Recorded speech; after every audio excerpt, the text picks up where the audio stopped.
Olá, querido aluno, querida aluna, bem-vindo a mais uma aula de Direitos Humanos. Nós estamos na nossa caminhada, fortes nessa nossa caminhada, já superamos vários obstáculos e chegamos agora a um ponto bastante importante, que diz respeito à solução para a colisão de princípios. Durante as nossas aulas, nós estamos tratando de vários princípios, vários direitos, vários temas que tratam de direitos humanos.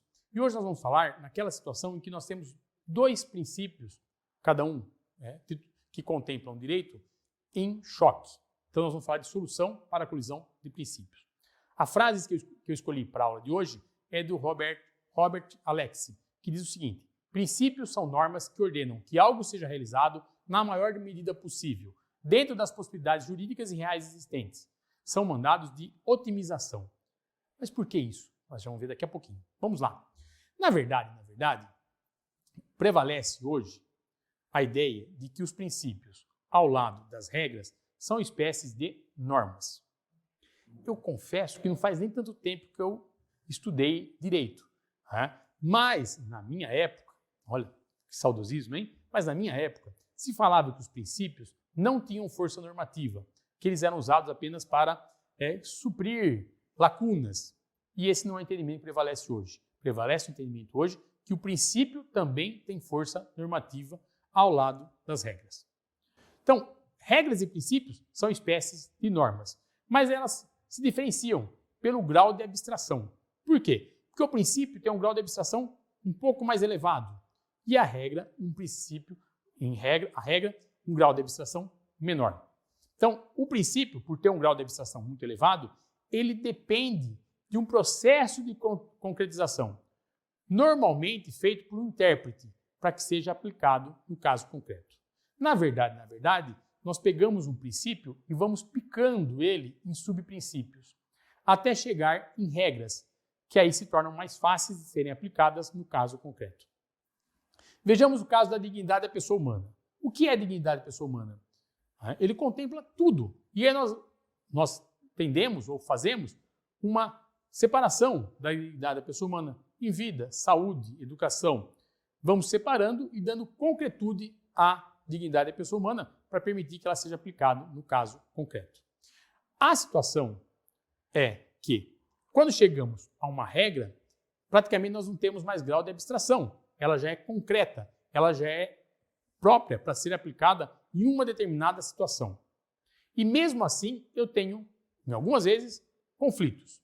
Como solucionar um conflito de regras?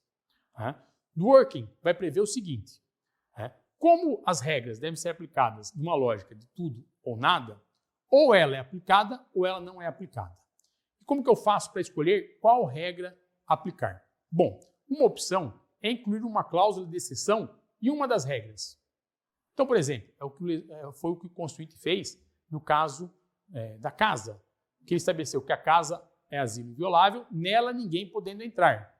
Opa, essa é uma regra. Salvo, e aí tem as exceções, para prestar socorro em caso de flagrante delito. Então vejam, são cláusulas de exceção incluídas em uma determinada regra.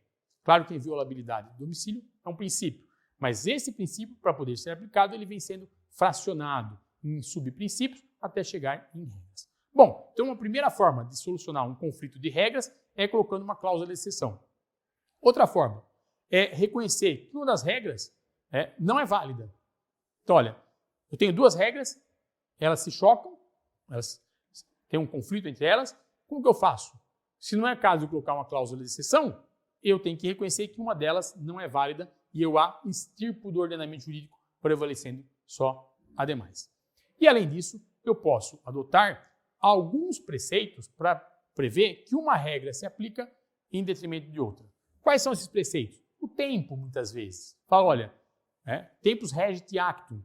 Dependendo do momento histórico que aquele fato ocorreu, eu aplico uma lei ou outra. Ou no âmbito geral, âmbito especial, âmbito local, âmbito regional, âmbito nacional. Então, são regras que eu adoto para solucionar conflito de regras.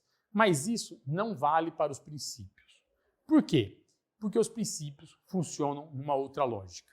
Como eu disse no comecinho, os princípios são mandados de otimização. São normas que devem ser aplicadas na maior potencialidade possível. na maior medida possível. Em razão disso, eu tenho que partir de algumas premissas. Quais são elas? Primeiro, não existem princípios absolutos.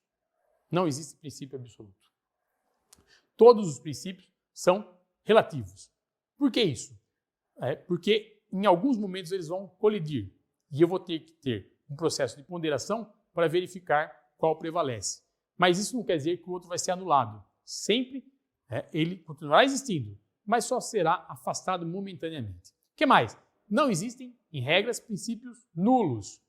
O Alex, para alguns, ele fala o único caso imaginável seria a situação de um eventual princípio que defendesse uma supremacia racial, como ocorreu no nazismo. Esse princípio seria nulo, mas, em regra, não existem princípios nulos.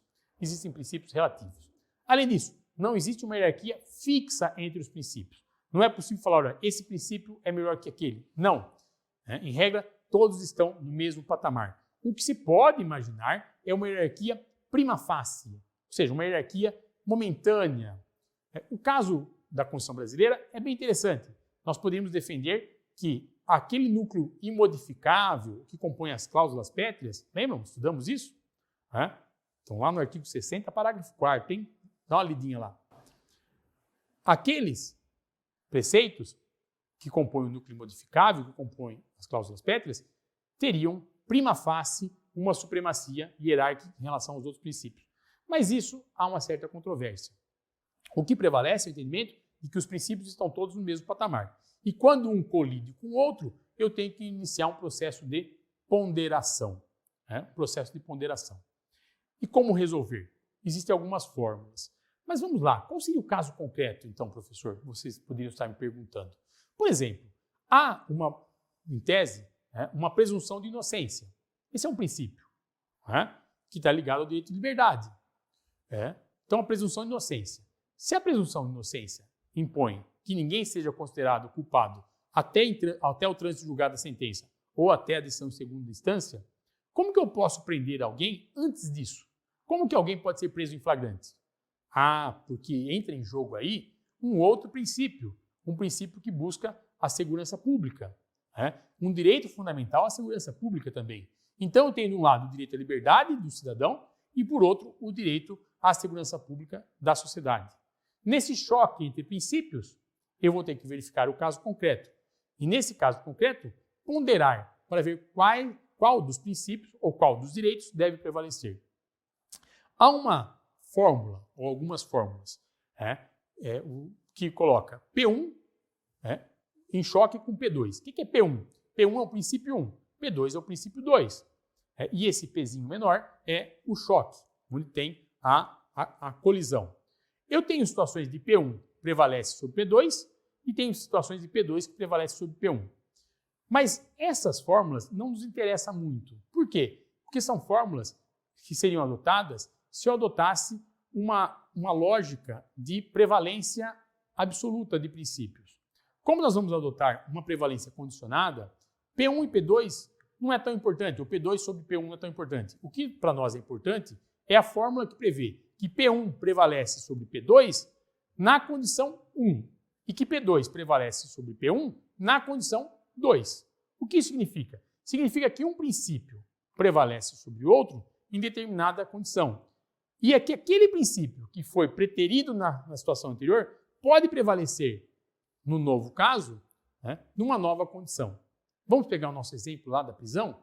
Sim, veja, se eu tenho alguém que cometeu um crime, que ele, estando solto, traz risco para a sociedade, apesar da presunção de inocência que o protege, eu posso encarcerá-lo em flagrante. Então ele vai ser preso em nome do direito à segurança pública de todos, direito à segurança de todos. Agora, eu posso ter uma outra circunstância.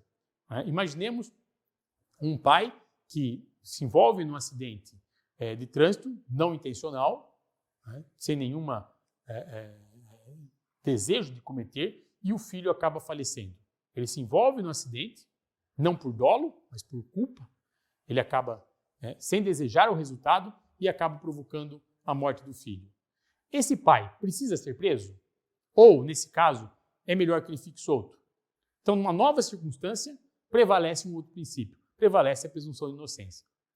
Isso vai ser aplicado para todas as colisões de princípios, para todas as colisões de direitos humanos. Então, eu tenho vários momentos que eu vou ter que fazer essa ponderação, não só para verificar qual direito deverá prevalecer, mas também para ver em que medida deverá prevalecer. Porque esse é um ponto importante. O fato de um princípio prevalecer em relação ao outro em determinado momento não quer dizer que ele irá prevalecer sempre. Por quê? Se eu mudar as condições, muda o princípio, muda o direito que deve prevalecer. Por quê? Porque há uma ponderação. É como se eu pegasse uma balança e colocasse em cada um dos lados tudo que defende, ou tudo que está a favor de um princípio de um direito e tudo que está a favor de um princípio de direito do outro lado. Coloco a balança e vejo para que lado a balança pende. Se ela pender para um lado, prevalece esse direito, prevalece esse princípio. Se ela pender para o outro, prevalece esse direito ou esse princípio. Essa é a lógica. Nós estamos, então, diante de uma regra de precedência, uma relação de precedência condicionada, que eu preciso analisar todas as condições do caso concreto para poder decidir qual direito ou qual princípio prevalece. Por exemplo, no direito à saúde, essa é uma grande demanda, ou seja, é um grande processo de ponderação que é necessário. Nós temos várias demandas no judiciário envolvendo medicamentos de alto custo, em que a discussão é justamente essa. É justificável gastar grande quantidade de recurso para defender a vida de uma pessoa, sendo que esse dinheiro poderia ser utilizado para defender a vida e a saúde de várias pessoas? Um juiz, quando recebe uma ação que exige ou busca a prestação de medicamento de alto custo, ele faz justamente essa análise. Se é possível exigir que o Estado gaste milhões para tratar de uma pessoa em detrimento de usar esses recursos financeiros para garantir a vida e a saúde de um grupo maior. No caso brasileiro, tem várias decisões que determinam que o Estado deve prestar essa tutela, esse cuidado individual. Mas isso não é comum para todos os países. Recentemente nós tivemos um caso no Reino Unido que o tribunal decidiu que o Estado não poderia ser obrigado a demandar grande quantidade de recursos financeiros para tratar uma criança, porque isso poderia influenciar, poderia comprometer o orçamento da saúde, que tem como destinatário o grande público, uma coletividade. O tema é polêmico, hein? São os hard cases, casos difíceis, merece um estudo aprofundado. Bom, avançando, o que seria então essa relação de precedência condicionada? Eu gosto muito de usar uma metáfora para demonstrar isso. Não sei se o meu querido aluno, minha querida aluna, está lá por Manaus, lá na floresta amazônica, na região amazônica, mas existe um fenômeno que ocorre a 3 horas de Manaus, que é o encontro das águas do Rio Negro com o Rio Solimões. O Rio Negro, que traz muito material orgânico, tem uma coloração, como já diz o nome, mais escura, e o Rio Solimões, uma água um pouco mais barrenta, digamos, mais amarronzada. Então, os dois rios se unem, se encontram. Por isso, o encontro das águas. Vale a pena a visita, hein? Para quem não conhece ainda, vale a pena. O encontro das águas, o que acontece lá? Se as chuvas se concentraram na cabeceira do Rio Negro, no encontro com Solimões, prevalece o negro. Se as chuvas se concentraram na cabeceira do Solimões, na nascente do Solimões, no encontro das águas, prevalecem as suas águas barrentas. Então, dependendo de qual rio tem mais volume de água, ele prevalece em relação ao outro.